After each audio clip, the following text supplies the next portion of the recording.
que no es candidato, que no va a ser candidato, que el día de la victoria electoral le dijo al país: es la última vez que aspiro a presidente o vicepresidente, jamás volveré a ser candidato. En un tiempo que eso no ocurre en ningún país del mundo. De modo que no tenemos esa incertidumbre electoral con la expectativa de si el presidente va o no va. Tenemos menos gente pasando hambre, ya casi eliminada el hambre en la República Dominicana. Tenemos menos gente pobre y por lo tanto el futuro del país es un futuro de crecimiento, como ha ocurrido en los últimos tiempos, y ese es el producto del esfuerzo del liderazgo político. La entrevista del Telematutino 11, gente importante a tratar temas importantes. Nos acompaña el doctor Eddie Olivares, ministro de Trabajo, ex miembro de la Junta Central Electoral, vicepresidente del PRM, pero se nos estrena ahora como ministro. Eddie Olivares era un invitado frecuente a nuestro programa y ahora lo recibimos como ministro de Trabajo. Gracias, buenos días, Eddie. Buenos días, doctor. Contento de estar aquí, pero sigo siéndolo. Y ya había venido como después que me designaron. ¿Se había venido? Sí, claro. Una o dos veces. Sí, pues yo soy parte del programa. Gracias. Ahora fue que se produjo una llamada en algún momento que yo no estaba fuera del país y eso. Pero la convocatoria del ingeniero Núñez Ramírez es una convocatoria que es una orden. Ay, gracias. Siempre. Gracias. Doctor, está todavía sobre el tapete el tema de la reforma al Código de Trabajo. Eso fue de las cosas que de repente dijo que se iba a aprobar, pero no, está pendiente. El empresariado ha variado su posición con la cesantía. Primero de la eliminación, ellos ahora lo que quieren es una especie de techo, de un tope al tiempo de cálculo de la cesantía. La posición del gobierno sigue siendo la misma, de que ese tema sea inalterable en una reforma laboral. Sí, así es. Lo que ocurre es que se hizo una jornada tripartita para el texto de la reforma. Entonces, lo relativo a la cesantía no se consensuó en esa reunión y por lo tanto se quedó fuera del debate, de modo que no es un tema que va a estar en el texto propuesto por el gobierno como consecuencia del acuerdo que un 90-95% se había consensuado en la mesa, como ocurre en el país. Nosotros somos el principal referente mundial en tripartismo y en ese sentido cuidamos ese diálogo que parece en la República Dominicana convierte al país en una especie de oasis de la negociación, de los acuerdos, y seguimos eso. De todas maneras, la cesantía, que es una cultura, más de 70 años, fue en el gobierno de Trujillo y en la dictadura de Trujillo. Yo creo que lo más importante es que los empresarios entendieron que hablar de eliminar la cesantía era algo contraproducente y entonces se ha planteado ponerle tope, entre otras sugerencias, pero el tema de la cesantía para esta reforma no está contemplado. Doctor, algunos han dicho que si no se toca la cesantía en esta reforma del Código Laboral no tendría sentido, porque lo que incluye como novedades no son tan trascendentes, porque se ha dicho en más de una oportunidad de que no somos competitivos con el esquema de trabajo laboral que tenemos en la República Dominicana por los cargos que implica, por los pasivos que implica para la empresa.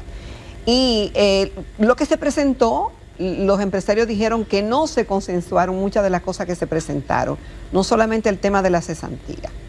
Ahora bien, ¿Qué usted opina del seguro de desempleo como alternativa? ¿Qué opina el abogado Eddie Olivares? Pero mire, yo pienso que hablar de que la cesantía es un peligro, una tragedia, que no somos competitivos, eso es sin yo entrar en el fondo del tema de la cesantía.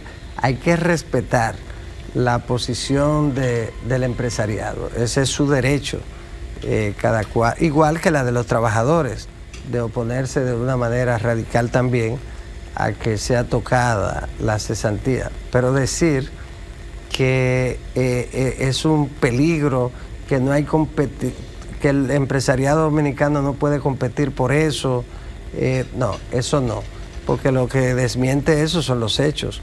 La República Dominicana ha crecido durante 40, 50 años. Después de la reforma del 92 el crecimiento es mucho mayor todavía y la cesantía ha estado ahí. O sea que no se puede hablar como si se tratara de que la cesantía es una figura que se va a incorporar ahora y usted se opone porque se va a incorporar. Es una figura que existe, que está ahí hace 70 años. Es decir, que ese tipo de argumento no. Porque si fuera así, no hubiésemos crecido lo que hemos crecido durante 40 años y lo que crecimos del 92 para acá. O sea, eso no. Ahora, que el empresariado tenga una visión en cuanto a que la sustitución o el tope a la cesantía podría ser conveniente de tal o cual manera, ya eso hay que respetarlo. ¿Y del seguro de desempleo? Pero no ese planteamiento no tiene base, porque si fuera así no fuéramos el país de la región que más ha crecido de una manera sostenible en el tiempo y ha sido teniendo la cesantía. Eso lo desmiente. Sin yo entrar en defensa o no del tema. El seguro de desempleo son propuestas, es una propuesta que se ha considerado en otras ocasiones, pero es un tema interesante de cara al futuro, a otras reformas relacionadas, pero aquí lo más importante es que para producirse esa reforma tiene que haber un gran acuerdo entre las partes y ese acuerdo de seguro que los trabajadores procurarán tener una garantía de que el acuerdo resultará mucho mejor para ellos. Entonces, esa es la situación. Pero lo importante es, señores, que nosotros tenemos un código del 92, es un código del siglo XX.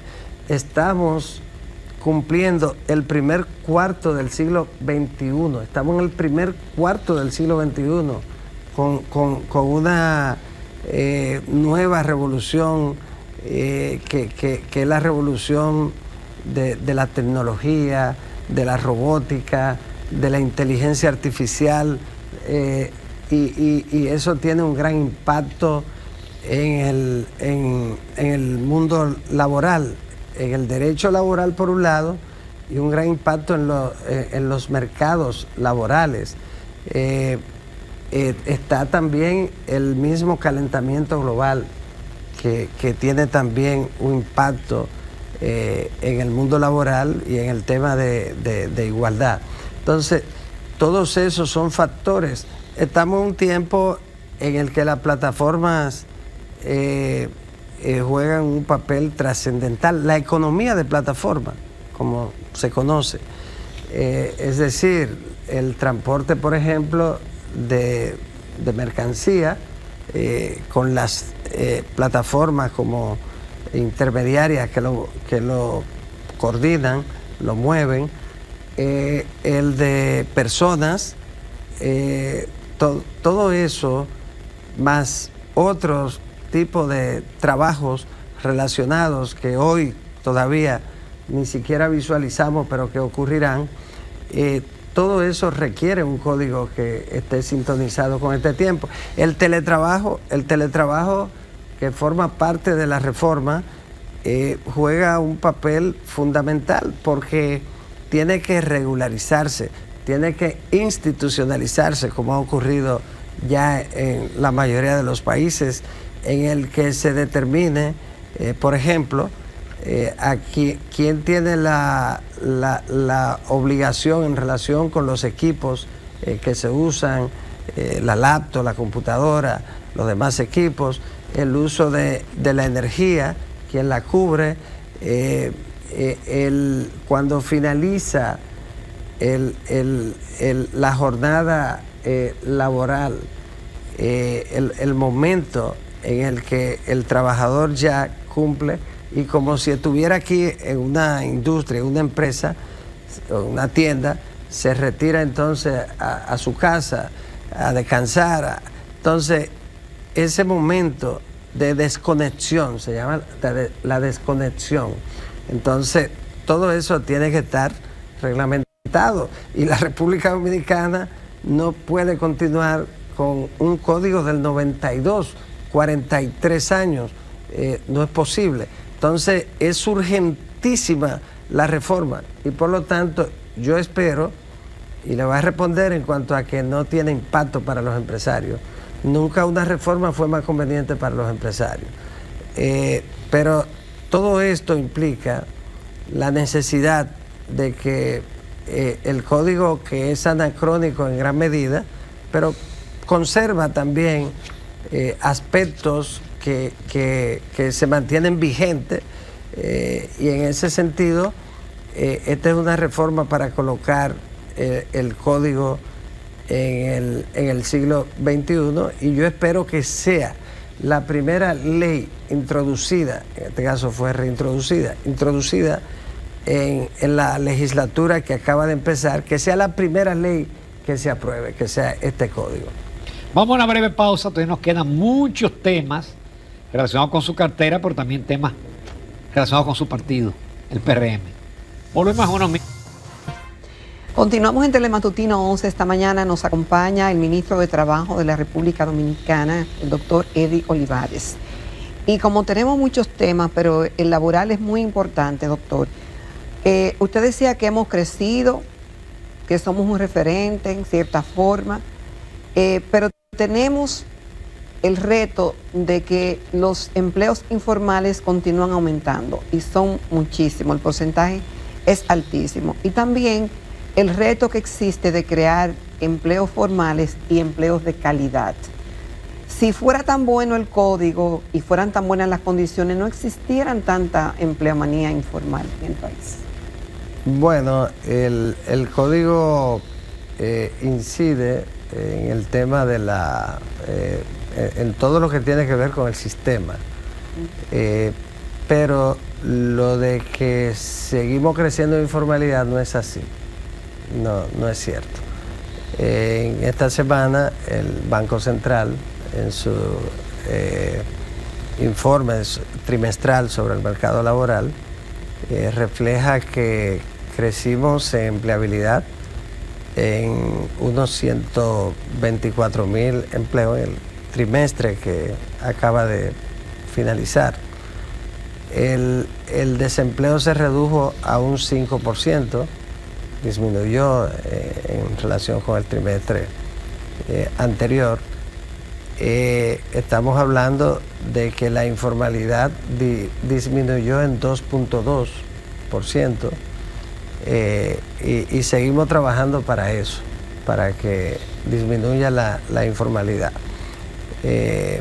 Nosotros procuramos, y tenemos cierta dificultad en cuanto a la inspección por el déficit que tenemos de inspectores, pero aún así hacemos un gran esfuerzo. Hemos hecho una reingeniería en cuanto a la inspección, que ha dado buen resultado, y también estaremos examinando las planillas, las que son de pantalla, que te presentan determinados empleados, y detrás te dejan de incluir una gran cantidad de empleados que entonces no aparecen reflejados. En ese sentido, no tienen la garantía ni la cobertura y el respaldo de la TCS, por ejemplo. En ese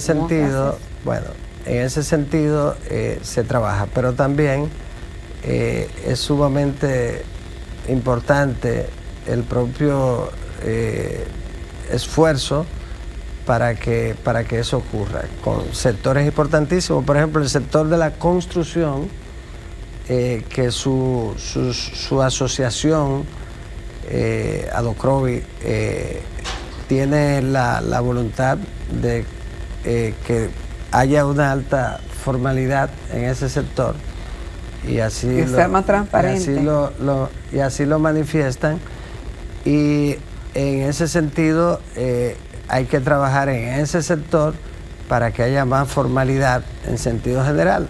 Igual ocurre, por ejemplo, con el sector de las mujeres que trabajan en las bancas de loterías y demás, que son una gran cantidad, que también la mayoría están en la informalidad. Entonces la idea es que los trabajadores estén en la formalidad, pero usted dice, ¿por qué es importante la formalidad? Y concientizar a los trabajadores y a los propios empleadores en cuanto a la formalidad, al margen del tema del código o de cesantía. Mire lo que pasa. Si una persona que sale a trabajar a su empresa, sea cual sea, desde el momento en el que pone un pie fuera de su casa, en el horario correspondiente a su entrada a la jornada de trabajo, desde ese momento empieza la jornada de trabajo. Y si sufre un accidente laboral en el camino, ya es un accidente laboral. Y entonces la empresa tendría que responder por ese accidente laboral. Si no está inscrito formalmente. Si no está inscrita formalmente en el TCS, si no está formalizada. Entonces, pero eso le conviene al empresario, que se evita una demanda y con todas sus consecuencias. Y ya ahí se encarga el IDOPRIL. El empresario no tiene que preocuparse, pero le conviene al trabajador también. En lo que tiene que ver con el otro aspecto que es importantísimo, y sobre todo para la juventud, la incorporación al sistema de seguridad social te integra a la posibilidad de una pensión. Entonces, si usted empezó temprano, tiene posibilidad de que más joven haya acumulado las cuotas necesarias para la pensión. En ese sentido, es importantísimo estar formalizado. Esa es la esencia de la formalidad, además de las demás garantías que implica. Está el seguro de salud, pero tú dices, bueno, ¿qué ocurre con el seguro de salud en la República Dominicana? Que tiene una cobertura casi total. El sistema, el gobierno, a través del sistema, le da la garantía o la posibilidad de acceso a todos los ciudadanos al sistema de seguridad social a través del SENASA.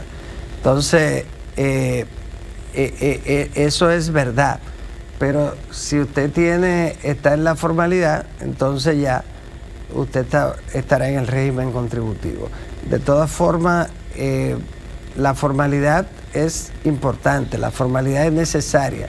Es conveniente para el trabajador, pero conveniente también para el empresario. Y la meta de nosotros es llegar a un 50% de formalidad. Y estamos trabajando para ello. Usted habló de la seguridad social. Y la experiencia en América Latina es que incluso modelos que fueron copiados por nosotros, como el modelo chileno o el modelo colombiano, han demostrado que la gente se retira con un 30% de su salario. Aquí se ha llamado la atención de que la situación pudiera ser un poco más grave, porque todavía tenemos una edad de retiro relativamente temprana que ya debería aumentarse. Sí.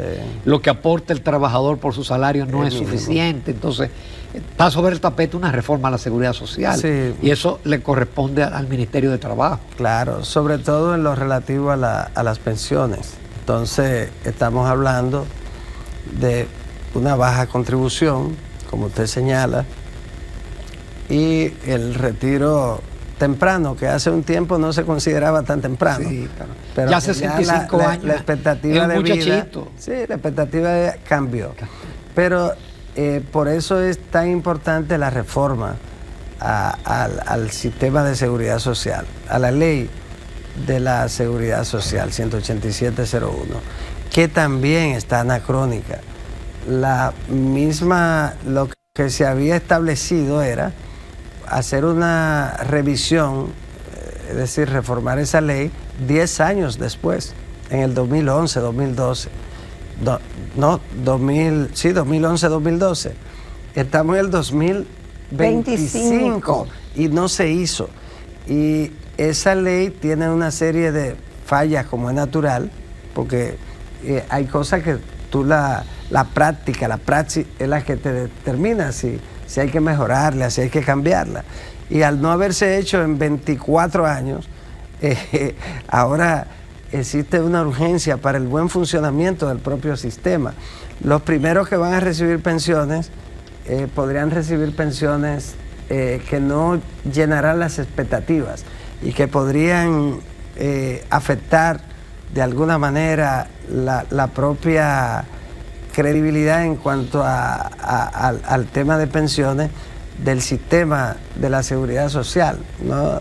Entonces, eso hace necesaria una reforma para prever todas estas situaciones y para garantizar que ese momento importante de los primeros que ya habrán cumplido las cuotas, entonces reciban una pensión adecuada y además tomar las medidas del lugar hacia un sistema de seguridad social que sea mucho más conveniente para los trabajadores y por supuesto que lo convierta en un instrumento en el que el protagonista esencial sea el trabajador y con ello también toda la familia. Eddie, vamos a hablar de tu partido. Los opositores dicen que le van a pasar a ustedes, que el gobierno está muy mal, hay una desaceleración económica, hay una inestabilidad cambiaria y la oposición se pelea cuál de los dos es que va a ir a ganarle primero a ustedes. Tú debes de manejar estadísticas, debes manejar encuestas. ¿Cuál es la situación del PRM y del presidente Abinader? Bueno, yo que no soy economista y frente a usted que ha estudiado y ha sido uno de los analistas económicos del país de las últimas décadas, sin lugar a dudas es casi un atrevimiento uno ponerse a hablar de esos temas.